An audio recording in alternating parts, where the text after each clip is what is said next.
sitting here thinking to myself, I have to keep reminding myself that this shit's only gonna, it's never gonna stop hurting, but it's gonna get to a point where it won't hurt so bad where, yeah.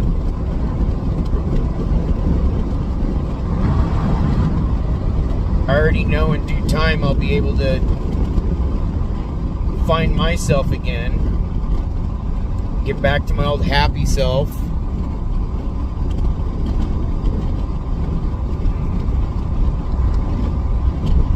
I also know I'm not going to be alone forever. I'm just not ready for anything right now, and I know that. And right now, I've just realized that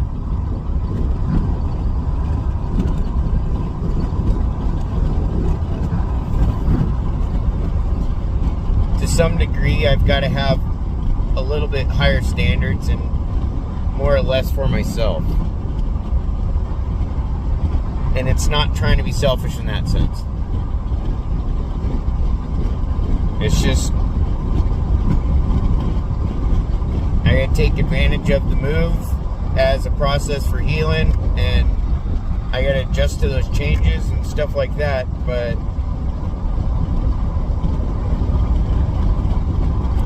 I already know it's not gonna be hard for me to really, I have trouble making friends, stuff like that. Yes, it's true. A lot of it has to do with the fact that I withdraw from people. And then you've got the other times where, yeah, I don't shut up. I just talk. Because I don't get shit. When I don't get a whole lot of human interaction, then I can't help it. Then I just talk.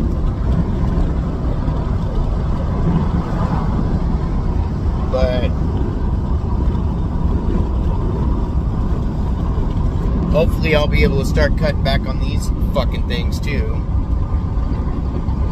Once all the stress, the anxiety, the uncertainty, everything going on right now is finally, starts to dissipate. Start dealing with the baggage.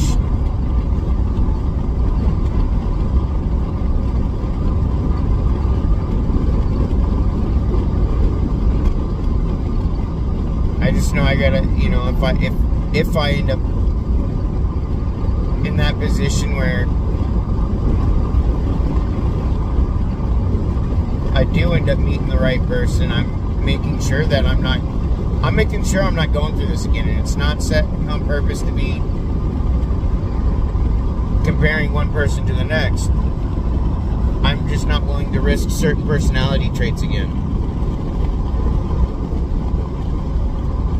I know I'm a handful, I'm a stubborn fuck and an asshole, but I'm not a piece of shit and I'm not a monster the way I've been made out to be. And in the long run, this is the first person that's ever made me out to be this kind of, this is the first person to ever make me out to be such a level of a piece of shit.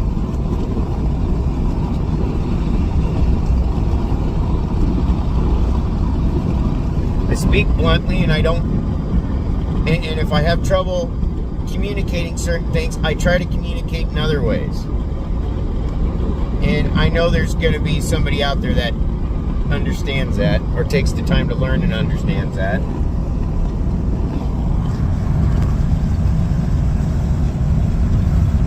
Just as I take the time to learn about the person I'm with.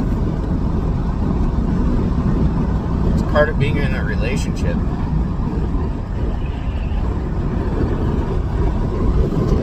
Is learning how each other communicates and learning to listen to that form of communication, even if sometimes we don't like what it sounds like.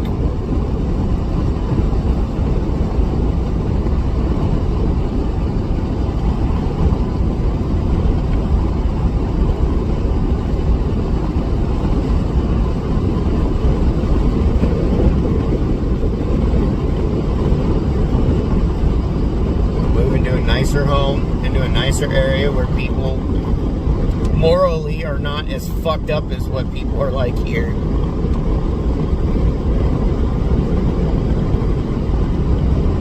And so far, every person that I've talked to from that area that I've been looking at, they've actually been like really nice people.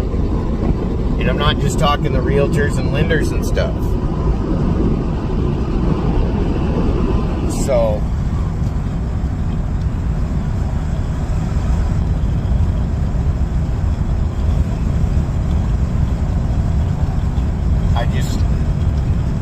I have to remind myself that things are going to get better regardless of what they or I think. And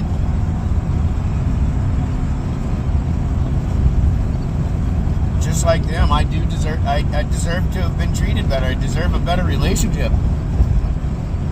For them though, they're gonna keep doing their cycles. And when they get into something new, the first year or two, it might be great and magical or whatever. I miss what it was for us up until about 5 years ago. Granted, I didn't like the shit that went on when Tia was involved, or Phil, but you know, if I caught on to the shit then, like with Cliff, the very first person, that type of shit, I should have known it would go as it did. But in the end, I'm glad to some degree I was blind to that.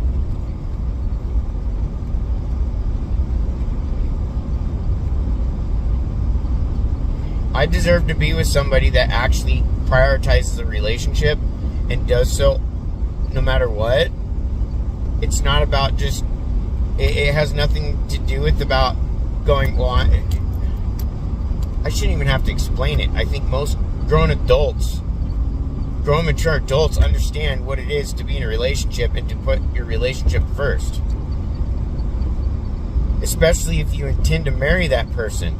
You're not going to go out and obsess over someone else, and then every day that you come home, all you talk about is these other fucking people.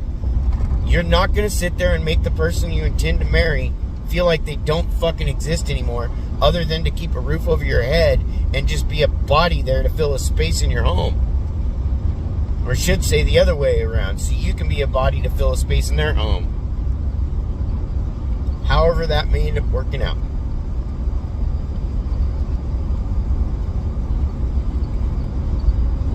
If everything's shared, then everything's shared. It's, yeah.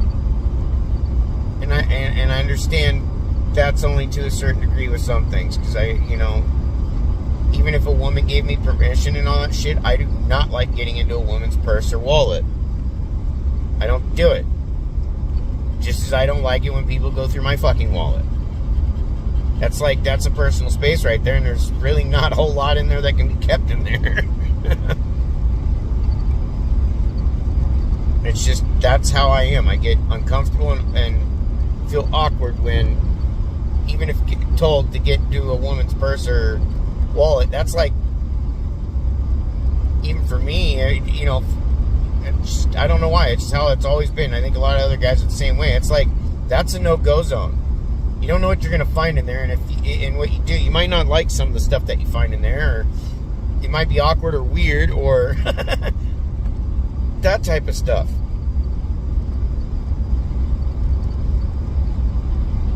Normally, I've always been the type of person I can spring back fairly quickly.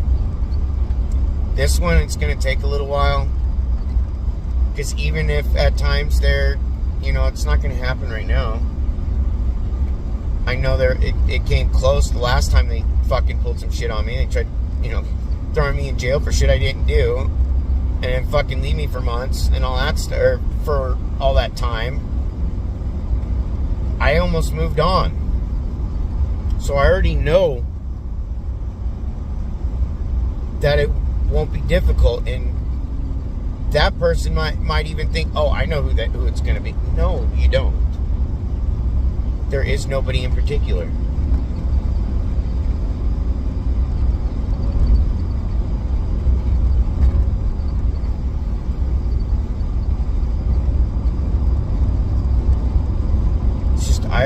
know that as long as I get through this type of shit, start pulling myself back together again,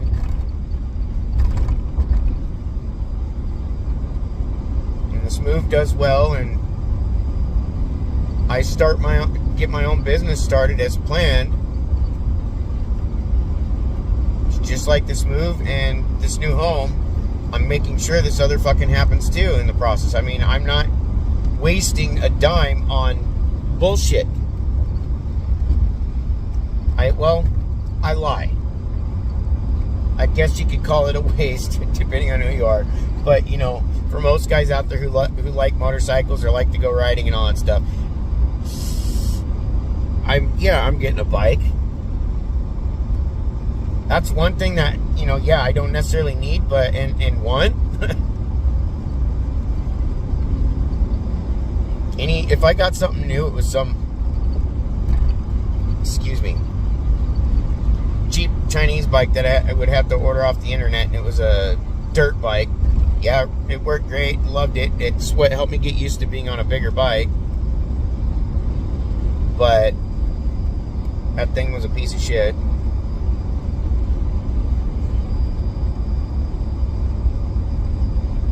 It's just, I know things will get better. And life may not be going the way I had hoped it been going and how I'd hoped they would be.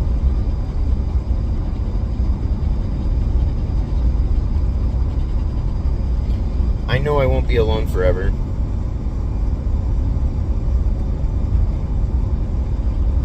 I just know that saying goodbye to not just them, but to other people, including having to even say the hard goodbye even to a child, because the damage that was done was so severe. I am not going to sit around and wait around for somebody to come and apologize to me or to tell other people the fucking truth on their part of things. They've spent the better part of a decade fucking lying about me to just about everybody they fucking know, and a whole lot of people I know. So how could I trust them to actually tell people the truth? Let alone our child after 20 fucking...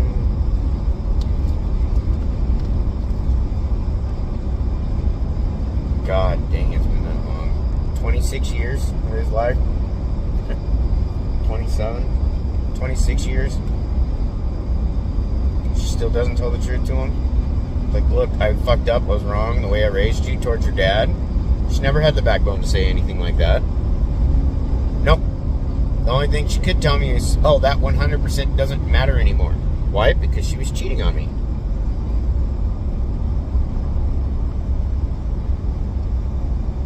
It wasn't about me not stop loving her. It was the fact that she never loved me. She was too busy loving other people. She was too busy fucking obsessing and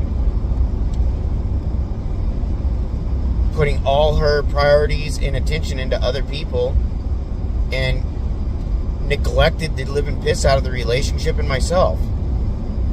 She'd only give the attention when she, felt like she needed to, which was once in a blue moon.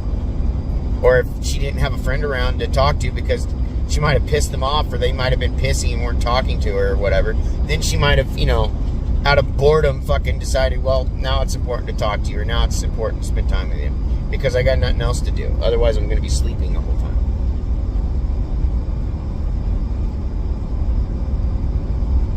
I learned a lot when it comes to this type of personality and what kind of person I don't want. Type of person that I thought they were not. Boy, did they teach me something I've never. Because now other than that 12 years that we weren't together and the way I got treated, that's the only 12 years I think she was genuine to me. That's the real person. The other 14 years, 16 years, something like that,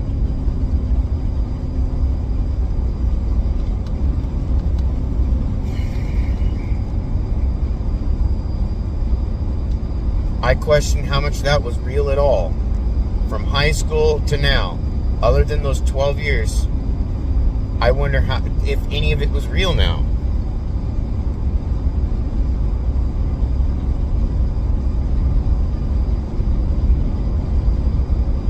Because I don't think any of it was. I think the only person who genuinely loved the other one was that I loved her. Why else would I allow her to fucking use me like she did? Talk shit about me the way she did, even when I knew about it, and she'd do it right in front of me. Let her walk all over me, obsess all over other people, all this shit. If I didn't love her, I wouldn't have stuck around. I wouldn't have stayed. I wouldn't have kept trying. But this time around, it's like, no, since getting that house, you've left me every 3 to 6 months because you're cheating on me. And this time around, I'm not going to wait for you to decide when your lease is up or something's not working out that I'm just going to let you love bomb me again and let you come back home. That's not happening like that. If that ever happens, you're fucking putting some work into it. Till then, I'm not waiting. I'm not waiting at all. I'm focusing on what I've got to do to get better. Because I've spent too much time, yeah.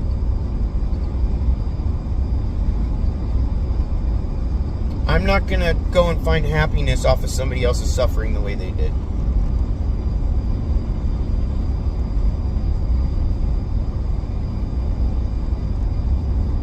So yeah, I know that over time as things get better, and I mean, as is, you know, I've said it many times, 30 days from now, I will already be in a better place, in a better position than I was 30 days ago. And I know I won't be alone forever.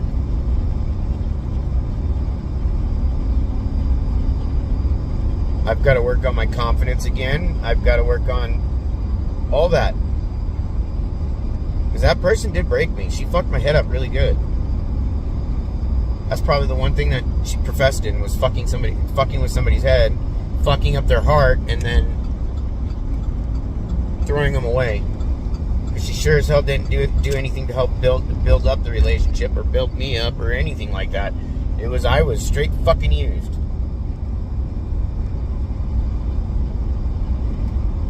And I'm not one of those people who likes to be molded into something that I'm not. I'm one of those people, if you know, you got to take me as I am, or don't take me at all. Just as I am with you know, that person or anybody else. It's like, especially that person. I know her fucking shitty parts. As long as I've known her, I know the absolute shittiest side of her, of course, and the best side of her. And trust me, most people, if they're smart, they will learn to start dealing with that shitty side of her, that true bad nature, if they're going to make that shit work. And they're going to have to find a way to deal with it. Just like she told me, because, yeah, that's the one thing I couldn't deal with, is every time she got mad, she'd go out, demonize the living piss out of me, and destroy another relationship on me. I don't know why I say the things I do, you know, all the hurtful things, not every time I get mad, you know. But, you know, it's just, you know, you're going to just have to deal with the consequences, you know, whether, you know, even if they're not good.